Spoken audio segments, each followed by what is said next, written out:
लाइमोनफोरजों volleyball गेलेनानै रंजाथाइ लानाय नुनो मोन्दों इएम रनजित बसुमतारीखौ।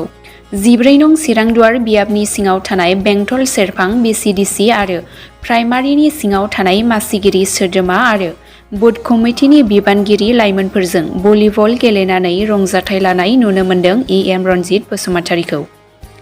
थारैनो देहानि थाखाय गेलेनाय खारनाय रंजानाया गोनांथार। बेबायदिनो बिटिआरनि हाग्रा बिफाननि मावफुं सोद्रोमा इएम रनजित बसुमतारीयाबो दिनै गेलेनानै गोजोननाय रंजानायखौ लादों।